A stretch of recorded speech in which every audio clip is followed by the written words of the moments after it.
Have a lot of like progression now. It's like, you just like go from one generation to the next, and then you actually have like a whole bunch of series and branches that do have their own value in merchandising. I out money stuff. It's mostly just pretty fun and incredible, and also pretty engaging because each game has their own fucking community. Ain't that right?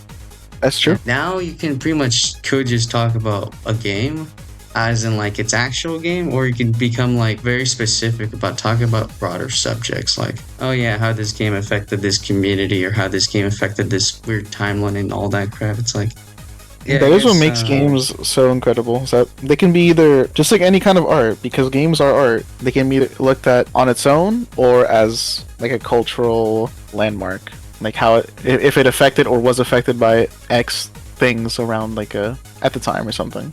Yeah, exactly. It's just like that. It's just nice. And I guess that's what makes talking about them all the more interesting, because you just have like an endless amount of subjects to work with. Because I mean, it's not like they're ever going to stop making games, and there's a whole bunch of games that are just pretty much forgotten that could just be picked upon and talked about. Or there's ones that people do appreciate but haven't been talked about much. Like I guess Yakuza 3, for example, because I mean, I'm not sure I heard that many people would actually make videos about it, but here we go, and it worked. Because at least you got like some way to like, what to do next. Even though right now you still technically have the project a bit unfinished, so I guess one day you will like complete the entire thing of that video. I mean, I know how that's It will happen one day. Because like, yeah, one day, like for example, like I'm supposed to be finishing up this video about like Spider-Man costumes, but I just kind of procrastinated because I just like writing down the script, and it's like, I can't talk about every suit because there's actually not that much suits I actually know about, and I actually have to read some of the comics to really get the context of that. And it's like, I don't really have time for that all the time. And so that's why, like for a project like that, you don't have a deadline like I had technically, but so you can always take your time with that and keep working on it. Maybe just watch overtime. Yeah, I guess it's the deadlines that also make it overwhelming, because I know for the trailer, it's like you really had to like get that going because your due date was a lot more sooner than expected. Yeah, no, I was that's on me for not being more prepared, but having a deadline, forced me to have to compromise.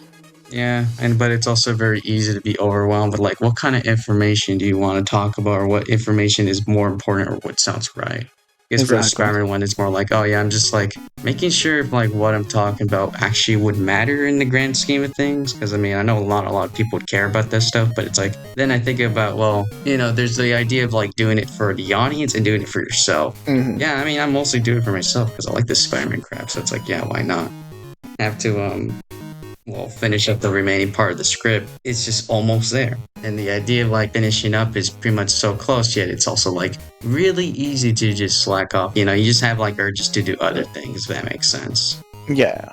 Then I guess maybe that could be the same for like, I guess, game development. Whatever, when I learn about game development, it's always something that's related to problems. Whatever, when a team is struggling with deadlines, or they're just struggling with like the progression of a game. I think you heard that a lot with stuff like Mind's Eye, for example. Mm-hmm. It's the problem now. Like games are getting too expensive to make, and therefore it's nothing but crunch, nothing but problems. The big thing is that a lot of games, because of that, come out unfinished. Yeah, no kidding. But you think games should be expensive though? To make, I don't know, but to sell, I think me having to pay $120 for a new game is a little outrageous. So I'm gonna say they shouldn't be expensive. Yeah, I'm already hearing like weird like news about how like this new Xbox thing is gonna cost $1,000 or some shit.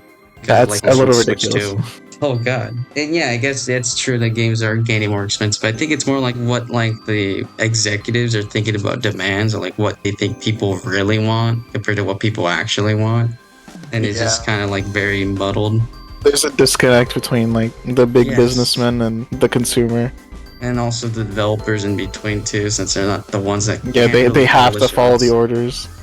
Yeah, this is what makes it so interestingly complicated and weird, especially like when it's not even like new concept, which even gets more outrageous when you look at some old development history from like stuff from the 90s, for example, because man, those games were also rushed, yet they came out like, it's true, pretty much okay. Like stuff like Mega Man 7 surprises me because that game was only made in 3 months. Really? Yeah, But that I'm not game's like joking. so. That game's so good. It's not. What makes it funny is that it's not even like the majority of it wasn't even handled by the main Capcom development team. They just trust it on like a whole different studio that don't really have much credits to them, which is kind of weird. But I guess that's what I don't know. Like you That's know what how like the outsourcing does, I guess. Here's how it was back then. Outsourcing means you can barely get any credits or something.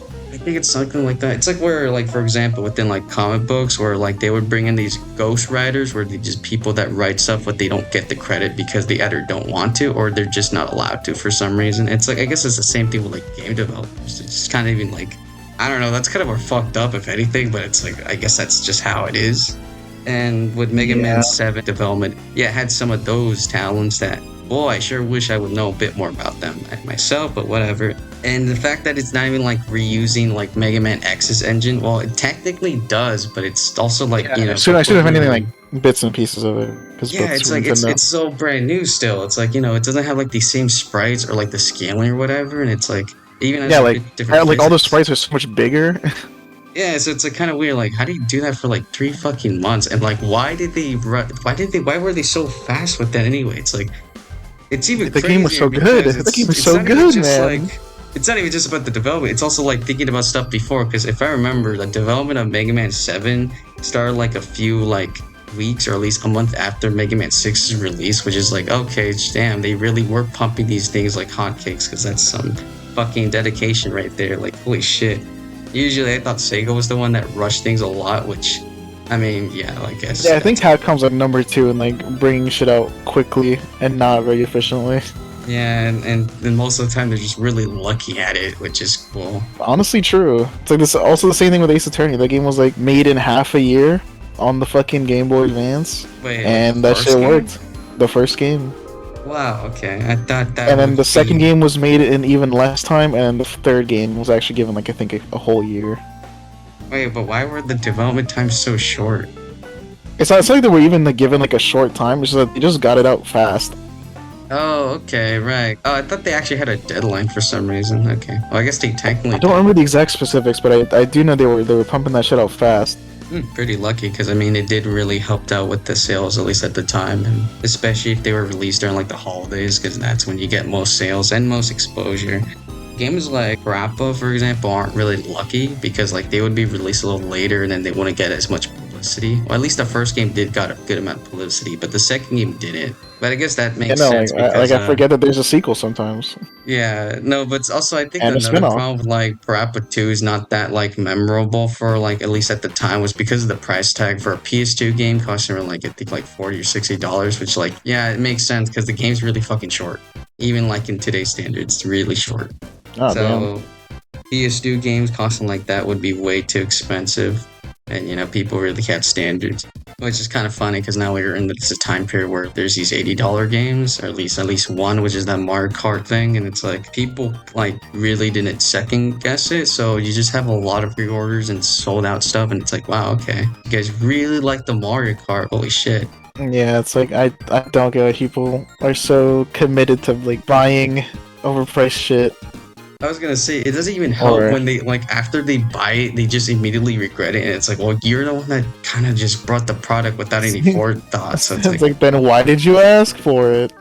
why did you ask? Yeah, it's like why? Oh, another reason how games become more expensive. The way people demand stuff is so weird because since there's so many people in like gaming audience now, it's like people have so many different opinions on what they want. Unless you're like an indie studio where you don't have to care about what people want, you just care about a specific niche, right? And so that's just how they work. Yeah, but when it comes to like bigger companies, it's like, well, different kind of demands for, I don't know, like a different scope of what the game they're supposed to make is supposed to be like. You know, like the problem also doesn't help you. There's like big AAA games just because of Breath of the Wild. Everything is Breath of the Wild, where we just have big open world and nothing. You just make it big so people can fucking get like a fucking picture, make it look kind of nice, make it run on Unreal 5 so that way it runs like shit and is also demanding. Oh, And boy. put nothing in between the story beats. Yeah, I mean, those, I guess that's still technically the current trend, right? Sure is.